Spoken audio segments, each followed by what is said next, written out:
जय श्री कृष्णा। संकष्टी चतुर्थी भगवान गणेश जी को समर्पित है। हिंदू पंचांग के अनुसार हर महीने में 2 चतुर्थी होती है। पूर्णिमा के बाद आने वाली कृष्ण पक्ष की चतुर्थी को संकष्टी चतुर्थी कहते हैं।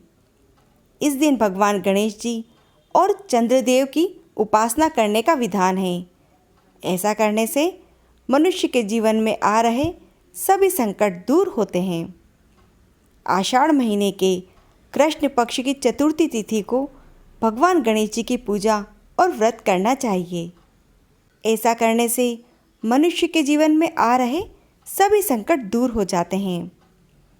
आषाढ़ महीने के कृष्ण पक्ष की चतुर्थी तिथि को भगवान गणेश जी की पूजा और व्रत करना चाहिए। इस व्रत में गणेश जी के कृष्ण पिंगाक्ष इस रूप की पूजा की जाती है। गणेश पुराण में आषाढ़ महीने की संकष्टी चतुर्थी व्रत के बारे में बताया गया है।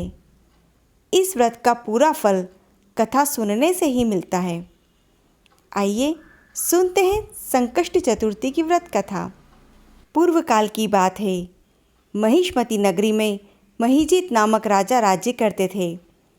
वे स्वभाव से बड़े धर्मात्मा और पुण्यशाली प्रतापी थे। अपनी प्रजा का पालन वह पुत्र की ही तरह करते, किंतु संतान विहीन होने के कारण उन्हें राजमहल का वैभव जरा भी अच्छा नहीं लगता था।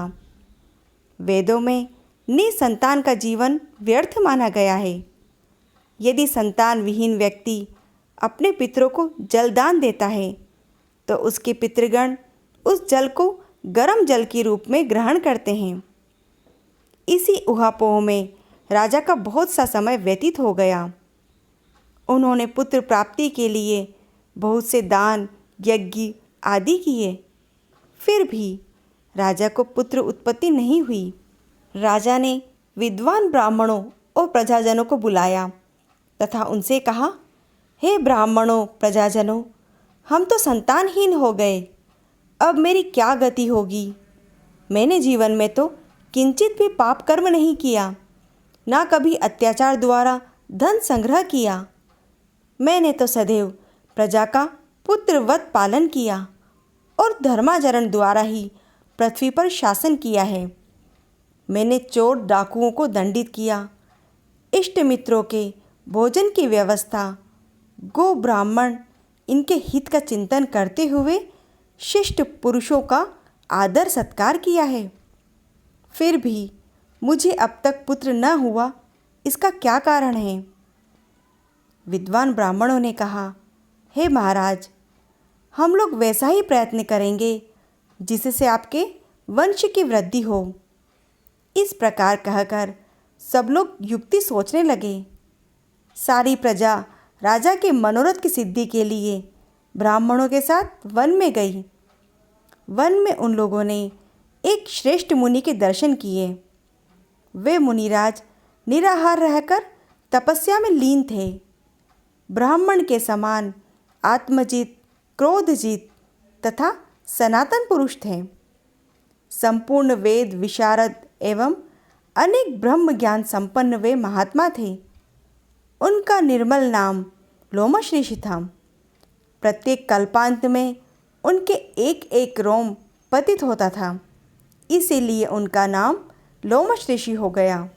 सब लोग परस्पर कहने लगे कि हम लोगों का सौभाग्य है कि हमें ऐसे मुनि के दर्शन हुए हैं। इनके उपदेश से हम सभी का मंगल होगा। ऐसा निश्चय करके उन्होंने मुनिवर से कहा, हे ब्रह्म ऋषि, हम लोगों के दुख का कारण सुनिए।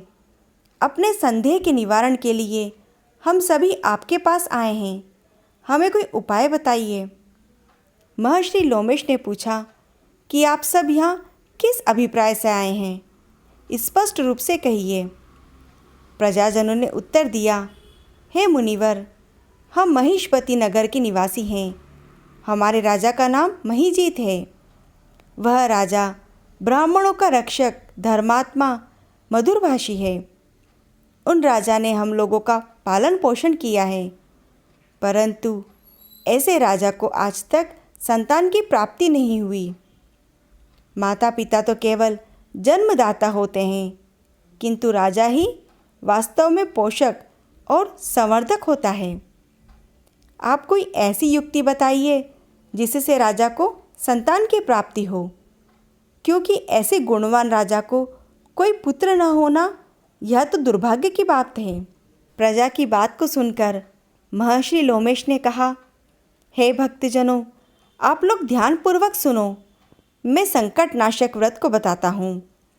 यह व्रत निसंतान को संतान, निर्धनों को धन देता है। आषाढ़ मास के कृष्ण पक्ष की चतुर्थी तिथि को एक दंत गजानंद का गणेश पूजन करना चाहिए। यदि राजा व्रत करके श्रद्धा युक्त होकर ब्राह्मण भोजन कराए, उन्हें वस्त्र दान करे, तो गणेश जी की कृपा से उन्हें अवश्य ही पुत्र प्राप्ति होगी। महर्षि लोमेश की यह बात सुनकर सभी लोग करबद्ध होकर उठ खड़े हुए और नतमस्तक होकर अपने नगर को लौट आए। वन में घटित सभी घटनाओं को प्रजाजनों ने राजा को बताया। प्रजाजनों की बात सुनकर राजा बड़े प्रसन्न हुए और उन्होंने श्रद्धापूर्वक विधिवत गणेश चतुर्थी का व्रत किया और ब्राह्मणों को भोजन, वस्त्र आदि का दान दिया। रानी सुदक्षिणा को गणेश जी की कृपा से सुंदर और सुलक्षण पुत्र प्राप्त हुआ। भगवान श्री कृष्ण कहते हैं, हे राजन, इस व्रत का ऐसा ही प्रभाव है। जो व्यक्ति इस व्रत को श्रद्धापूर्वक करेंगे, वे समस्त सांसारिक सुख के अधिकारी होंगे। इसी प्रकार की अन्य कथाओं का आनंद लेने के लिए आप श्री सनातन व्रत कथा को सब्सक्राइब जरूर करें और इस कथा को लाइक व शेयर करें। जय श्री कृष्णा।